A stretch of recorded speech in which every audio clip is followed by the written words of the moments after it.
The next topic is robots have made difference in the outcomes for prostate cancer patients. The moderator is Dr. Jay Smith. Dr. Manny Menon, Dr. Ash Tewari will be the pro-debaters, and Dr. Herb Lepore and Joe Nelson will be debating on the con aspect. Dr. Smith.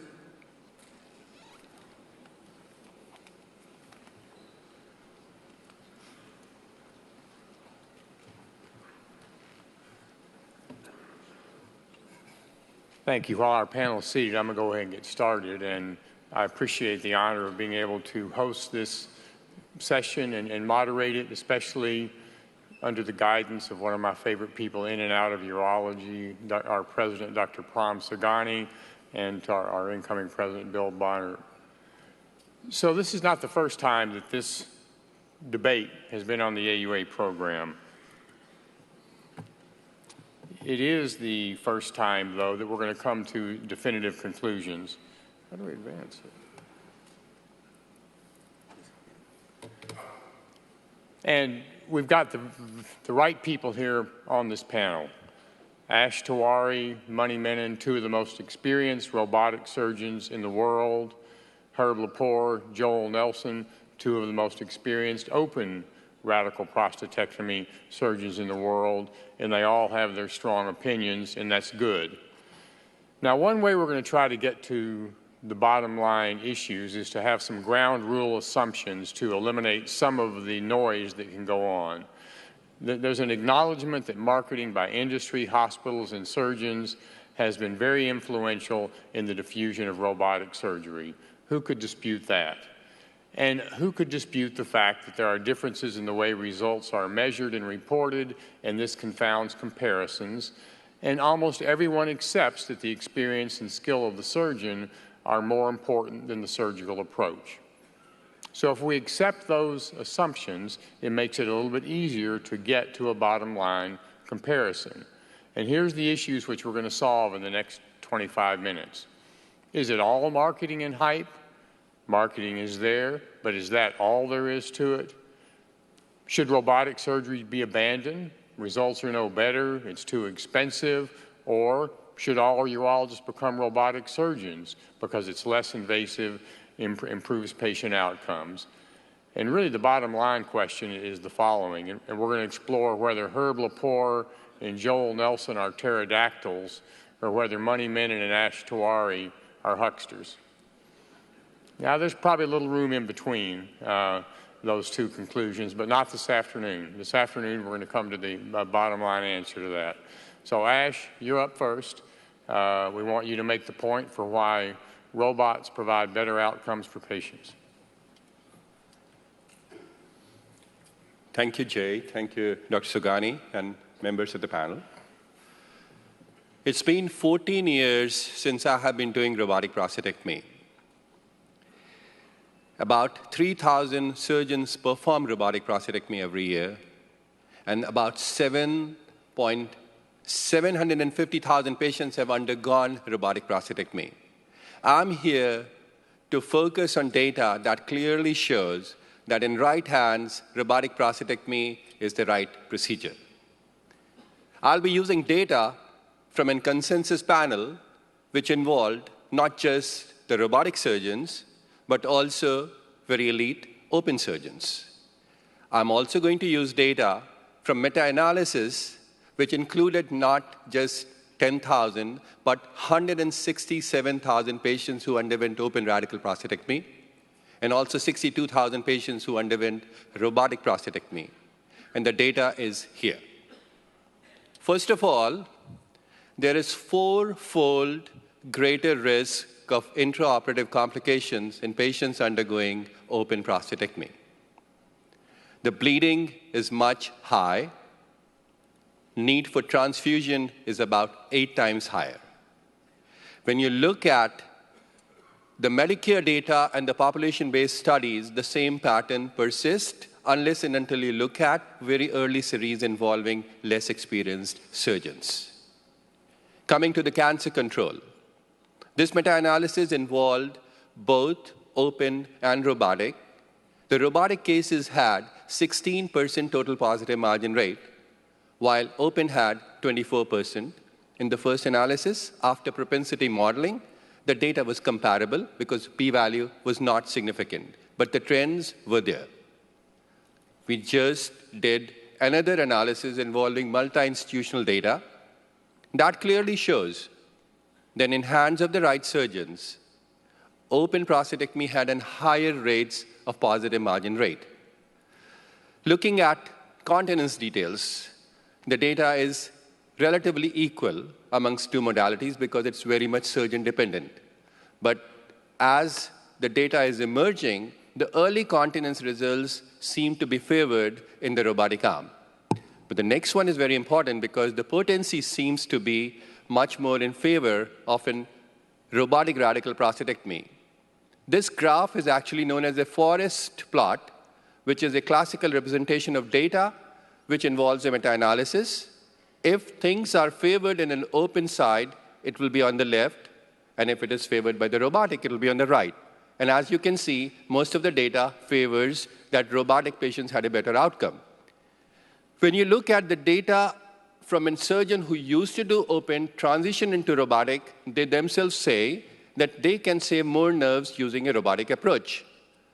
When an unbiased sexual medicine expert finally finalizes and concludes, he thinks that the robotic patients have a higher rate of return of sexual function when they perform a meta-analysis. This is the data from Australia, an open surgeon who had done thousands of surgeries. When transitioned to robot, his margin rate went down by 55%. The potency rates went up. When an unbiased surgeon, who also happens to be a population-based scientist, looks at the final conclusion in 2014, Jim Hughes, he says, margin rates are lower, sexual function is better, continence is better, return to work is earlier. It's like someone is trying to convince me that take a flight in a courier who has 4 times more chances of an accident, 8 times more chances of injury, just because they're cheaper. Thank you very much.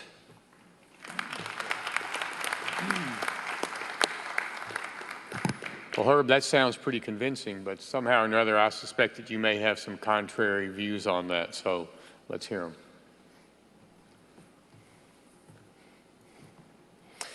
So approximately 80% of radical prostatectomies in the United States are performed using the robot.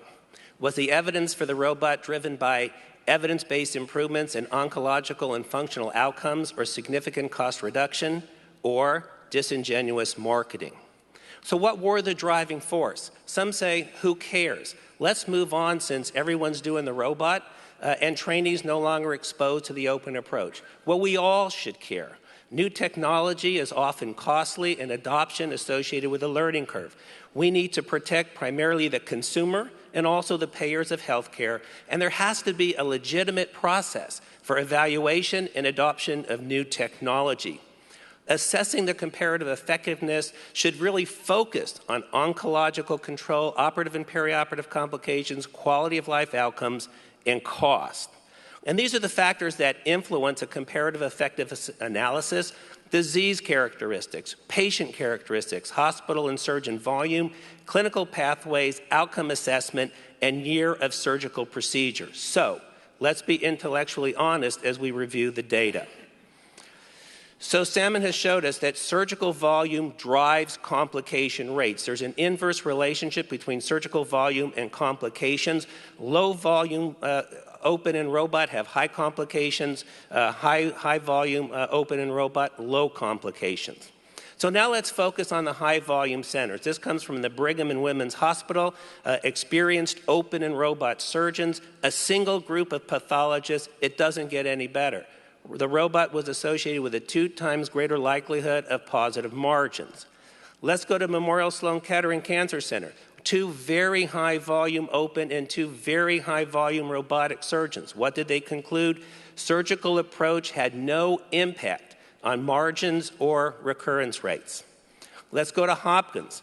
Between 2005 and 2011, as you can see, the procedures were performed by experienced open and robotic surgeons. The mean length of stay, shorter with the open. Off-pathway discharge, shorter with the open. Radical prostatectomy-specific complications, lower than the robot. Well, let's go to Duke University Medical Center, another high-volume center.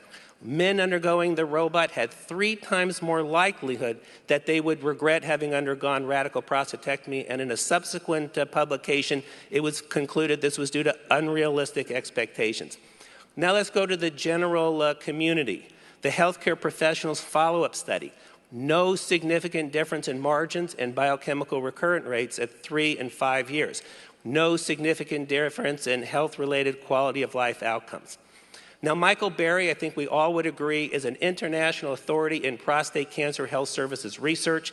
He mailed a validated quality of life questionnaire to randomly selected Medicare participants. What was the strength of this study? Unbiased investigator, large sample size, validated questionnaire, very high response rate, post-adoption of robotics, very high impact journal, JCO. Doesn't get any better, folks. What did he show as far as continence? It favored the open, and potency was the same. One may say this is the Medicare population. That's where half the radicals prostatectomies are done. And just this last month in the JCO by a robotic surgeon, looking at the SEER Medicare database, the robotic radical prostatectomy, significantly greater 30 and 90-day complication rates. Radical prostatectomy robot, I must concede, less bleeding. However, the overwhelming credible evidence shows that oncological and functional outcomes are equivalent or inferior with a robot. I've shown that the amount of blood loss does not influence these important outcomes. So less blood loss does not translate to better outcomes. So less blood loss, so what? As far as the cost from the University of Pittsburgh, a 70% greater cost with a robot. So conclusions, let me go back to Dr. Smith's initial slide. I would have to say that marketing by industry, hospitals, and surgeons was essential in the diffusion of the robot. Differences in the way results are measured and reported confound comparisons, universal agreement, but we're going to take a critical look at the data presented by Dr. Tewari. The experience and skill of the surgeon, without a doubt, that's probably the most important. Is it all marketing and hype? I say it is. Should robotic surgery be abandoned? Is it just too expensive and with no better results? Well, Jay, as my mother would say, from Jay's mouth to God's ears. Should all urologists become robotic surgeons? It's less invasive and improve patient outcomes? Well, Joel and I would say it's more costly and no better outcomes. We report, ladies and gentlemen, you decide. Lepore and Nelson, the most trusted names in urology.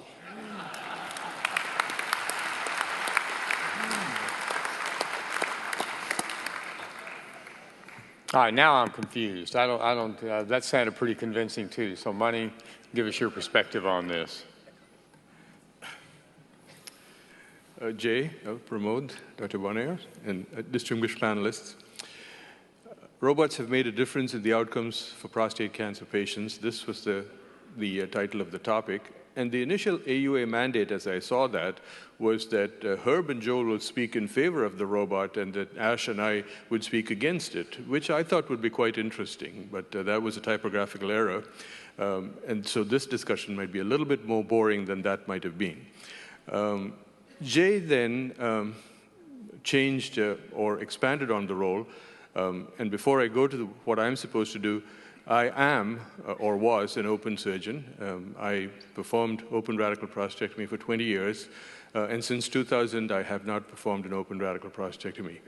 I believe in motherhood, apple pie, PSA testing, Herb Lepore, and Joel Nelson. I also believe in minimally invasive surgery. Jay Smith wanted me to address the issue of cost. Should robotic surgery be abandoned? It is too expensive and with no better results. And Herb talked about that. How is clinically localized prostate cancer treated today? 50% of the treatment goes for IMRT and EBRT, 30% for active surveillance, and just 20% are the surgical costs for the treatment of localized prostate cancer. This is the data from the SEER Medicare study. So if you look at the cost of treatment of prostate cancer, the cost for IMRT is about $32,000, and it's about $16,000 whether you do open or robotic prostatectomy. The mean incremental cost of IMRT versus open radical prostatectomy is about $15,000 for A minimally invasive procedure versus an open procedure is about $300 in another very highly cited, high-impact journal, the Journal of Clinical Oncology. So the incremental costs of new technology are primarily from radiation, not robotics. And if you could save one patient from having radiation and have the patient have surgery, you will see increased cost savings. Can we further decrease the cost of robot-assisted prostatectomy?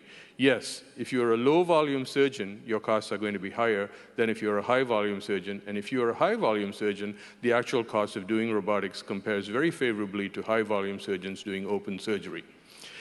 Joel Nelson, in the paper that Herb alluded to, looked at a cost analysis of open versus robotic prostatectomy at the University of Pittsburgh.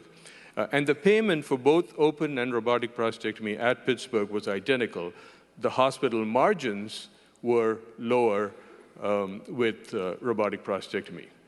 So the bottom line is, in the United States, robotic prostatectomy does not cost the patient or the insurer more than open radical prostatectomy because the payments are identical. Robotics does decrease the profit or the margin for the hospital, and as department chairs, we should be aware of that and support that. If it were not free, how much will an individual patient pay for a safer operation with earlier return to normal activity? $300? Less? More? I don't know. Why did Henry Ford Hospital invest in robotic surgery? Were we not cost conscious? Very simple. The hospital CEO makes rounds every day. When we first started, 80% of the patients were open, 20% were robotics. He saw the difference. He's not a doctor, and he made the call. Well, the cost of robotics is clearly related to the cost of the robot. The Da Vinci Xi will retail for $2.3 million. I just Googled what the cost of an industrial robot would be, and you can get an industrial robot from $100,000 to $200,000, and you can get a robotic arm from $50 to $560. I submit that there's room for improvement here in costs. So robotic prostatectomy costs may decrease with time and experience. They haven't so far. The second issue that Jay wanted me to talk about is about marketing. And are Joel Nelson and Herb Laporte pterodactyls, and are Ash and I hucksters? Well, this is a pterodactyl. It's a flying reptile that lived long ago. And these are hucksters. Huckster is a person who sells small items, such as $2 million Da Vincis, door to door. There are more websites for robotics than open. Why? Open radical prostatectomy is an old procedure. Robotics is new. In 2000, when robotics was developed, Google had 59 employees worldwide. Google New York was based in Starbucks and had 1 employee. In 2000, there were 400 million internet users. In 2014, there are 1 billion unique users every month. Bill Clinton said when he took office, only high-energy physicists had ever heard of the World Wide Web. Now, even my cat has its own page. Marketing at hospitals is controlled by hospital CEOs and represents about 1% to 2% of revenues. Over 80% of hospital marketing is name branding. Vanderbilt markets Vanderbilt, Henry Ford markets Henry Ford, Mount Sinai markets Mount Sinai. The rest is what the hospital believes to be a differentiator, new technology. They may market drug-eluting stents, cyberknives, robotic surgery, or focal therapy. At Henry Ford, 0.01% of our budget is spent marketing robotic surgery across all disciplines, not exclusively urology. Herb talked about Florian Scheck's paper, Patient Satisfaction with Robotic Surgery, and Schreck said, that's the paper, patients who underwent RALP were more likely to be regretful and dissatisfied, possibly because of higher expectation of an innovative procedure. This may not show that well, but what it shows at Duke, in that very same paper, the complication rates and secondary treatment rates were lower with robotics than open, but that was not highlighted in the lay press. This might represent the Goldman Sachs paradigm. In 2014, Goldman Sachs' income was down 11% compared to the previous year, yet the stock was up 2% during the same period. And this is because the company had projected that they would have greater losses than they actually had, and managing expectations, as Shrek pointed out, is vital. Jay said, the Affordable Care Act may no longer reimburse. Maybe I should stop with that. Yeah, you're going to talk about that. Yeah, sorry. All right, thanks, Marty. That's a great summary. All right, Joel, spread your pterodactyl-like wings and come up here and give your thoughts. Flying reptile, indeed. I think it's important you recognize that Dr. Lepore and I are reasonable people, and if the evidence was there for the robotic approach, we would be the first to do it. The problem is the evidence isn't there, and so I would argue that robots have not made a difference in the outcome of prostate cancer patients. So we stand apart from many of our colleagues in other areas who have actually done the hard work of randomized prospective studies comparing one technology to another. And we don't have that, and we probably will never have it looking at this. So why would anybody want to do a controlled study? Well, we all have a certain bias, and we want to increase the confidence that any difference we see between things is real and not an artifact. Our own bias, the confounding variables that may enter in, and we want to make sure that we're assessing things in a standard fashion. So I was sent a series of slides that I'm going to respond to that actually weren't presented, so I apologize, but that's what Ash pulled a curve on me. But he did present this one. So here, you don't have to look beyond the title page to see the bias. Positive surgical margins and perioperative complications, yada, yada. Co-authors. Department of Clinical Affairs, Intuitive Surgical. Now, you don't need to read the paper to know what conclusion they're going to come to. The conclusion is that the robot's better. Why would they ever publish a paper that didn't come to that conclusion if Intuitive's co-authors? Well, I actually went to the paper and went to the supplemental information and looked up the trials that were included. And this is the timeline, 1982 to 2010. The open radical prostatectomy series, despite the screen they said they used, the included studies went all the way back to 1982, and the thickness of the line is roughly the size of the patient population. And here's the robotic radical prostatectomy series, starting in 2000. Now, you don't have to know anything about PSA screening or the sorts of cancers that we were taking out in the 1990s to know there's a problem here. And so if you compare the historic series to the contemporary series, the comparison is hopelessly flawed. This is a different era. These are different cancers. This is another paper that we were shown, and we're supposed to be impressed by 22,000 patients who underwent one of these, and here we're showing that the robotic approach has the best positive margins. Well, let's look at positive margins. The devils are in the detail, and to their credit, they actually put the details in Table 1. In Table 1, they show us that the center of surgery that did open surgery, 70% of them came from a single center. Now, I would argue that that's not really a very good comparison. It's center number 12 versus everybody else. And even more remarkable, 77% of the data points, you didn't even know when the operation was done. So how could you possibly report a median time of surgery of 2003 when 2/3 of your patients, you don't even, or 3/4 of your patients, you don't even know when they had their operation? This paper has got such significant limitations that people wrote to the journal saying, look, it's not randomized. The data are missing. There's no pathological standards. There's huge confounders, and your model looked at center, not at surgeon. And I would say, at what point do methodologic limitations make a study uninterpretable? I think we've seen it. This was a study that Ash was supposed to present, where he argued that 30% of patients had declined work status 3 months after a radical prostatectomy, done in the country of Norway. Let me remind you, Norway is a country that is floating on oil and gas. It has the largest amount of sovereign wealth of any country in the world currently. And so if you have a radical prostatectomy in Norway, where, let me remind you, if your wife gives birth husbands, you get 1 year off paid leave. So surgery there is followed by a mandatory vacation, and it's reported in the press that Norway trumps sick leave of all industrial countries in the world. It spends almost 5% of its GDP supporting this. Of course you're not going to go back to work in Norway if you get a vacation. This was another study that we were going to be shown, where it was radical prostatectomy done either in an open fashion or robotically. And you look at these curves, and the point of the paper is that you get back to work quicker. But in the exuberance of the authors, they actually mislabeled the study, the trial. Here, the time to event is better for the people who had the open procedure as opposed to those who had the robotic procedure. And if you look at this question of return to work, it really very much depends on the physical workload. So the patients who had open surgery actually did more physical jobs, so of course they didn't go back to those jobs more quickly. And those patients who sat behind a desk went back to work equivalently. The group in Michigan looked at this in a prospective fashion, and they found there was no difference in time to driving or 100% activity or normal activity, whether you had an open operation or a robotic operation. Patients will go back when they're ready to go back, depending on what they do for a living. Ash showed you this study, a meta-analysis of 4,000 patients arguing in an unbiased way that open surgery had inferior results to robotic surgery. But again, the devil's in the details. This turns out to be a grand total of 2 robotic prostatectomy series, one of which was done at the University of Chicago, which showed that you had 60 and 42% of the patients using a validated questionnaire returned.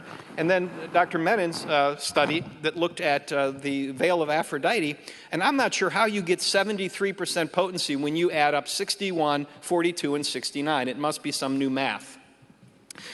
So why does radical prostatectomy fail to cure the patient? Well, there's only 3 possible reasons. 1, the surgery didn't go well. 2, you got a bad cancer, or both. But we all must agree that if you're operating on patients who have Gleason 3 plus 3 to 6 disease, it's an unambiguous endpoint, and they should all be cured. This is Dr. Lepore's published series, and let me emphasize the y-axis is to 95% cure rate. And you can see that his failure rates are really quite admirable for disease that should be cured. My own series, very similar results. Well, let's go to Dr. Menon's series from Detroit. 2,766 procedures. They even said in their discussion, we were disappointed with our interim results, unexpectedly low, and the Gleason 6 patients, only 87.5 of them were cured.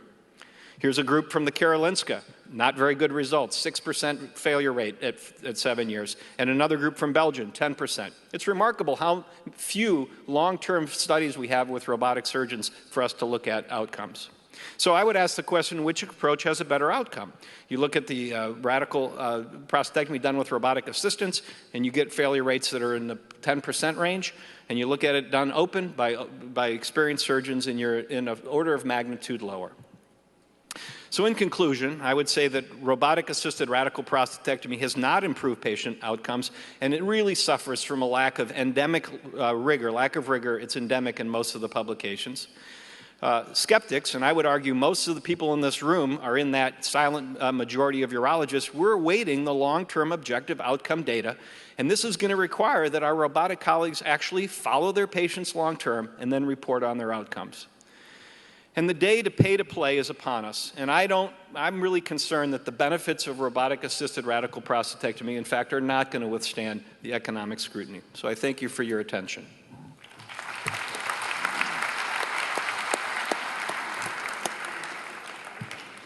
All right, those were great summaries. We have just a few minutes just to explore a couple of questions that I think will be important. Let's see, I have some additional slides if we could have them up. But one of them has to do with training issues. Those are not the correct slides if you could find mine that are at the end. So I'll ask you this, Ash.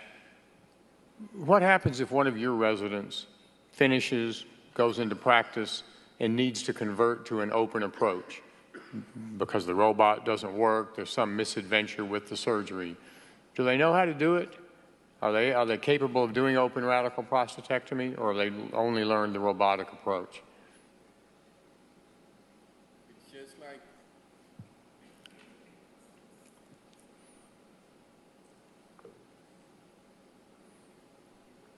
maybe I should come there.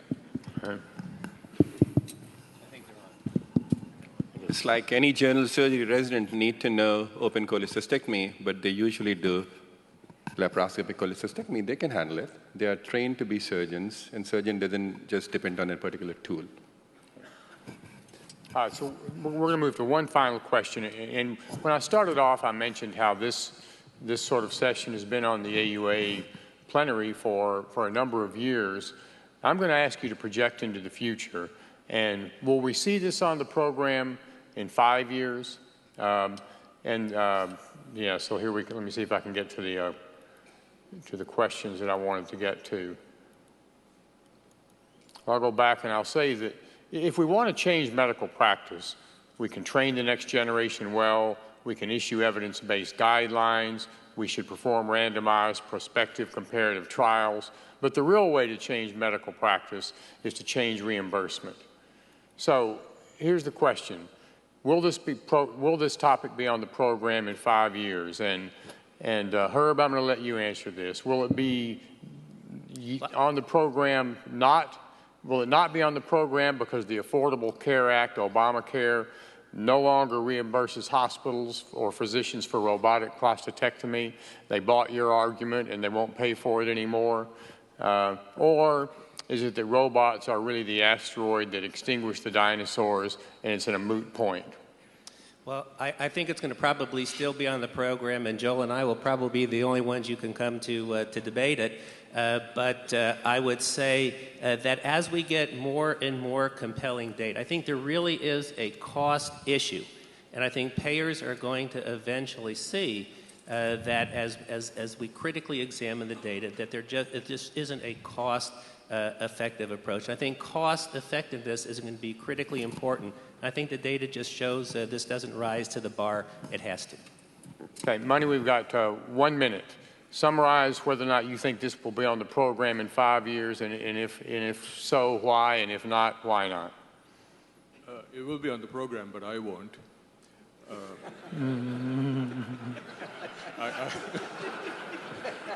That may be true. Yeah. If the dinosaurs don't destroy the asteroid will destroy the dinosaurs. And the dinosaurs like the asteroids, and the asteroids like the dinosaurs. All right, so listen, I think we had a great debate. I really thank the panelists. They did a great job. We may not have convinced people and changed their mind, but we certainly had good, strong points. Thank you.